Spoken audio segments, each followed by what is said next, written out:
Hello बच्चों, स्वागत है आप सभी लोगों का आपके अपने इस YouTube channel new life chemistry classes में।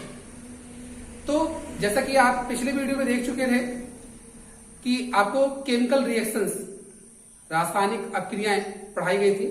उसमें मैंने कुछ पॉइंट्स आपको बताए भी थे, कुछ होमवर्क भी दिया था, काफी बच्चों ने उसका आंसर भी किया।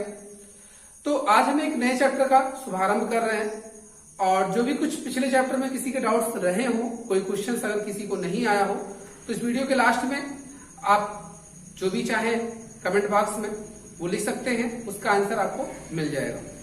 तो आज हमारा जो अगला चैप्टर है वो है acid base and salt, means अम्ल, क्षार और लवण।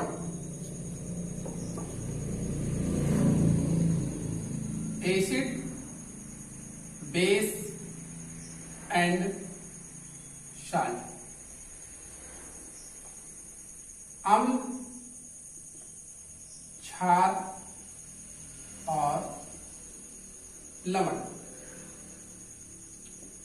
तो आज हम आपसे बात करने वाले हैं यहाँ पे अगले चैप्टर की, जो कि बोर्ड एग्जाम में इससे क्वेश्चन काफी ज्यादा आते हैं। आपको ये पहले से बताया जा चुका है कि केमिस्ट्री के जो क्वेश्चंस आते हैं वो 20 नंबर के आते हैं और ओवरऑल आपको जो चैप्टर पढ़ना है आपके इस स्टैंडर्ड में वो कुल मिला के 5 चैप्टर पढ़ने हैं, ठीक, जिसमें से एक चैप्टर खत्म ही हो चुका है। उसके जो भी प्रॉब्लम्स रहे होंगे, जिसके मैंने आपको बताया स्टार्टिंग वीडियो में, उसको आप इस नीचे वीडियो के कमेंट नीचे आप कमेंट बॉक्स में लिख सकते हैं अगर कोई भी क्वेश्चन किसी को नहीं आता है तो, ठीक है। वैसे जितने मेथड आपको बताए जा चुके हैं पिछले वीडियो में, उसके माध्यम से आप सभी क्वेश्चन को अटेम्प्ट कर सकते हैं।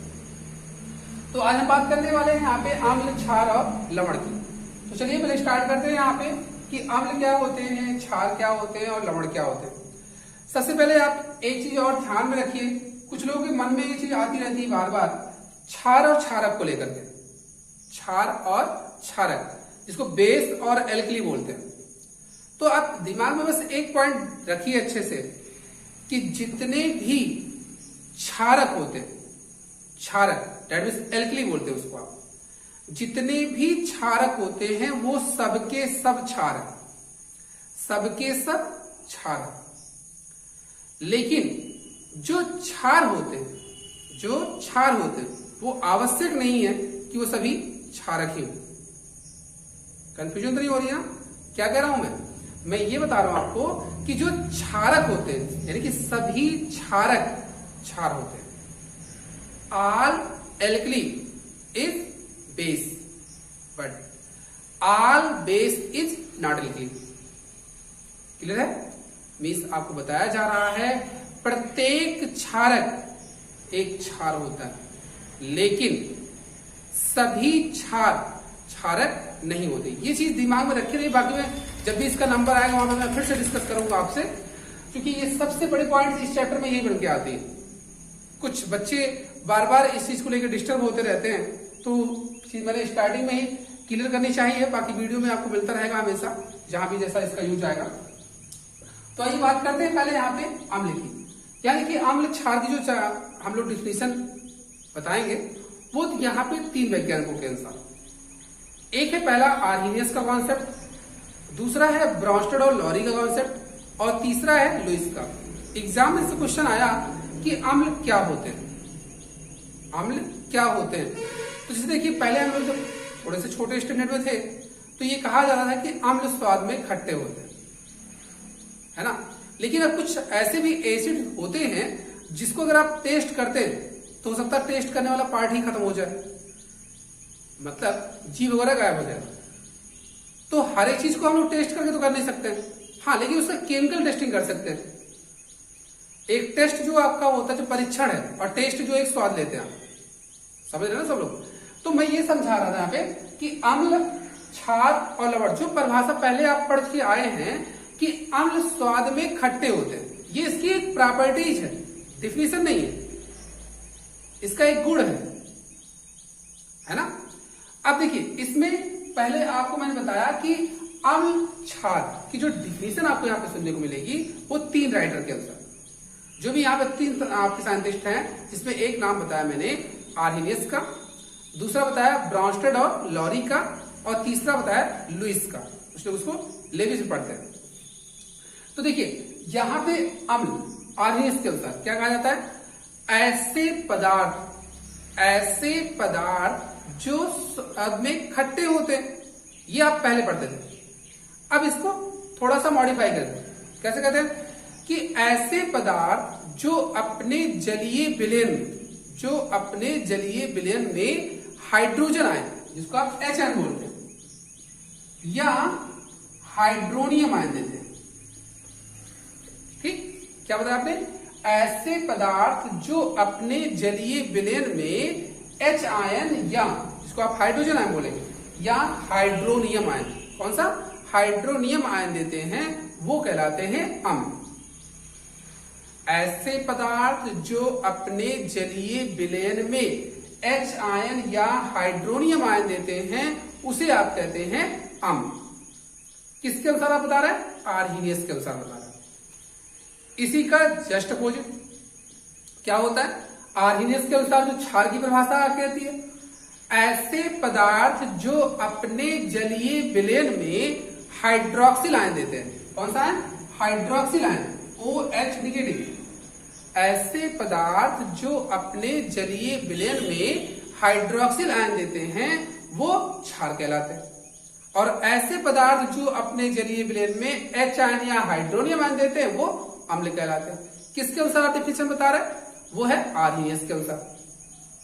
देखिए यहां पे अगर मैं अम्ल को डिफाइन कर रहा था, वो मैंने कहा आपसे ना कि ऐसे पदार्थ जो अपने जलीय विलयन में क्या करते हैं, H आयन या हाइड्रोनियम आयन देते हैं।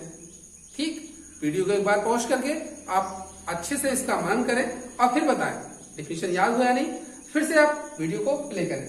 देखिए क्या बताया मैंने कि अम्ल ऐसे पदार्थ होते हैं जो अपने जलीय विलयन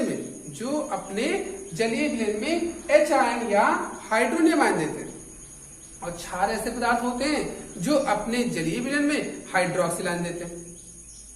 अब देखिए यहां पे अगर आप अम्ल की बात जो करते हैं, जैसे देखिए मैंने लिया यहाँ पे HCl, हाइड्रोक्लोरिक एसिड बोलते हैं आप इसे, इसके जलीय विलयन की चर्चा की जा रही है H2O के साथ। आप यहां जब दिखाते हैं तो यहां मिल गया H3O positive plus Cl negative. ध्यान दीजिए इसने क्या किया, इससे H प्लस निकले, क्या हुआ, H प्लस यहां से निकल गया। देखिए यहां से ये H प्लस था, Cl माइनस था ना, तो Cl माइनस तो यहां से अलग दिख रहा है आपको। ये जो H प्लस है वो आकर के इसमें जुड़ गए थे, तभी तो भाई बनाया यहाँ पे H3O पॉजिटिव। और इस एग्जाम्पल को आप ऐसे भी देखेंगे कई बुकों में, यहां लिखा ना AQ, जिसका अर्थ होता है क्या, एक्वस मीन्स जलीय, और ये आपको दिखाया जाएगा ऐसे प्लस Cl नेगेटिव, एक्वस में है सब। बात आपको समझ आ रही ना। तो यहां ये समझाया जा रहा है कि जो भी यहाँ H प्लस का क्या करते हैं, त्याग करते हैं, या जहां पे भी फॉर्मेशन होता है H3O पॉजिटिव का, जिसको आप हाइड्रोनियम आयन बोल रहे हैं, वो कहलाएंगे अम्ल। दूसरी चीज, अब आप एक और एग्जाम्पल आपके पास है, H2SO4 को ले लीजिए, CH3COOH है, HNO3 है, H3PO4 है, कई एग्जाम्पल ऐसे मिलेंगे। ठीक है ना। तो यहां पे आप अम्ल की परिभाषा बता सकते हैं, उसके एग्जाम्पल सामने आपको मिल गए। दूसरा आता है क्षार। क्षार को आप सबसे अच्छे उसके एग्जाम्पल को याद रख सकते हैं। आपको पता होगा जब आप पहले चैप्टर को पढ़ रहे थे तो वहां मैंने कुछ क्षारीय धातु और क्षारीय मृदा धातु की चर्चा की थी आपसे, याद होगा आपको। तो उस क्षार धातु और क्षारीय मृदा धातु जो आपके पास हैं, उनमें करना क्या है कि जितने भी क्षारीय धातु हैं उनमें आप ये OH जाके जोड़ दीजिए। ठीक है, मतलब क्षारीय धातु और क्षारीय मृदा धातु के जो भी हाइड्रोक्साइड होते हैं वो कहलाते हैं क्षार। वो क्या कहलाते हैं, क्षार कहलाते हैं। जैसे देखिए NaOH, KOH, CSOH, RbOH सब क्षार धातु के हैं। फिर देखिए यहां पे MgOH का होल ट्वाइस, CaOH का होल ट्वाइस, फिर आप यहां लिख सकते हैं SrOH का होल ट्वाइस। ठीक, ऐसे ही आपको मिल जाएंगे हाइड्रोक्साइड के एग्जांपल्स। तो परिभाषा आपने क्या बताया, ऐसे पदार्थ जो अपने जलीय विलयन में H आयन या हाइड्रोनियम आयन देते हैं अम्ल कहलाते हैं, और ऐसे पदार्थ जो अपने जलीय विलयन में हाइड्रोक्सिल आयन देते हैं, कौन सा आयन? हाइड्रोक्सिल आयन देते हैं, वो कहलाते हैं क्षार। ठीक है, किसके अनुसार बताए थे? आर्हेनियस के अनुसार। अब इसी डिफिनेशन में आप अगला जो बात करने चल रहे हैं वो है ब्रॉन्स्टेड और लॉरी का। किसका है? ब्रॉन्स्टेड और लॉरी का। ब्रॉन्स्टेड और लॉरी का कॉन्सेप्ट क्या कहता है? बहुत ही सिंपल डिफिनेशन उनकी, ऐसे पदार्थ जो प्रोटॉन का त्याग करते हैं, ऐसे पदार्थ जो प्रोटॉन का त्याग करते हैं वो अम्ल कहलाते हैं।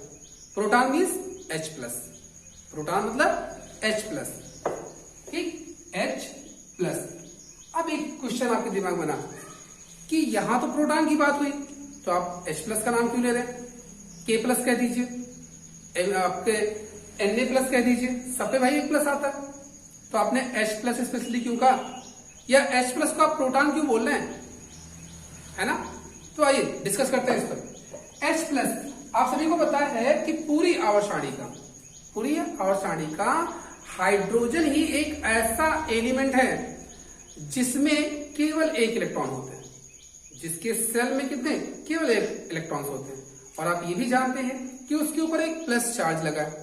जब एक प्लस चार्ज लगा है तो इसका मतलब क्या? उसने एक इलेक्ट्रॉन रिलीज कर दिया, एक इलेक्ट्रॉन निकाल दिया, एक इलेक्ट्रॉन वहां से उसने त्याग कर दिया ना।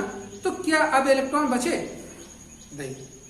दूसरी बात, हाइड्रोजन ही एक ऐसा एलिमेंट है जिसका एक समस्थानिक जिसको आप प्रोटियम बोलते हैं, उसमें न्यूट्रॉन्स नहीं होता है। और मोस्टली अगर मैं बात करूं, सबसे अधिक अमाउंट में जो हाइड्रोजन के आइसोटोप्स मिलते हैं, हाइड्रोजन के जो समस्थानिक मिलते हैं, वो प्रोटियम ही होते हैं। ठीक, 99.9% जो आपको मिलता है वो यही प्रोटियम ही रहते हैं। अब प्रोटियम में आपको बताया यही जा रहा है कि उसमें न्यूट्रॉन्स नहीं होते, तो भाई बचा क्या? प्रोटॉन और इलेक्ट्रॉन ही तो होंगे। किसी भी एटम में जो होता है वो 3 मॉलिक्यूल होते हैं, जिसमें इलेक्ट्रॉन, प्रोटॉन और न्यूट्रॉन की बात होती है। तो न्यूट्रॉन और प्रोटॉन जो होते हैं वो न्यूक्लियस में होते हैं, इलेक्ट्रॉन आउटरमोस्ट सेल में होते हैं ना। तो ये तो आपका एटम कैसा है? इसके नाभिक में तो क्या न्यूट्रॉन्स है ही नहीं, तो बचा क्या? प्रोटॉन, क्योंकि इलेक्ट्रॉन्स तो ऑलरेडी निकल चुका है। इसी कारण से H प्लस को आप क्या बोलते हैं? प्रोटॉन बोलते हैं। ठीक, जो कंफ्यूजन थी दूर हुई या नहीं?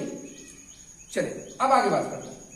अब इससे मैंने आपसे कहा क्या कि ब्रॉन्स्टेड लॉरी के अनुसार मैं बता रहा था आपको डिफिनेशन, ऐसे पदार्थ जो प्रोटॉन का त्याग करते हैं, वो कहलाते हैं अम्ल, और जो प्रोटॉन को ग्रहण करते हैं वो कहलाते हैं क्षार। बात समझ में? अम्ल वे पदार्थ होते हैं जो प्रोटॉन का त्याग करते हैं, और क्षार वे पदार्थ होते हैं जो प्रोटॉन को ग्रहण करते हैं। किसके अनुसार? ब्रॉन्स्टेड और लॉरी के अनुसार। क्लियर बात है? आइए एग्जाम्पल लिख लेते हैं। जैसे अगर मैं बात करूं यहां पे,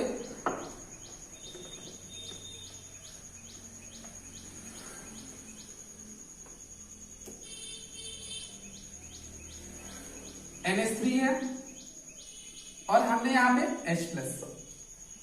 तो देखिए ये क्या करते हैं, इनके पास लोन पेयर होता है। इस लोन पेयर के प्रेजेंस होने की वजह से इनके पास तो कुछ है नहीं, भाई इलेक्ट्रॉन्स जो था वो रिलीज कर चुके थे, अब आ रहा है इसके साथ अटैच होने के लिए। जब ये इसके साथ अटैच हो जाते हैं तो ये फॉर्म कर लेते हैं NH4 पॉजिटिव, जिसको आप बोलते हैं अमोनियम आयन। तो क्या किया? इसने प्रोटॉन को ग्रहण किया, जो प्रोटॉन को ग्रहण करेगा वही तो कहलाएगा क्षार। इसका मतलब अमोनिया क्या है? क्षार है। आई बात समझ में?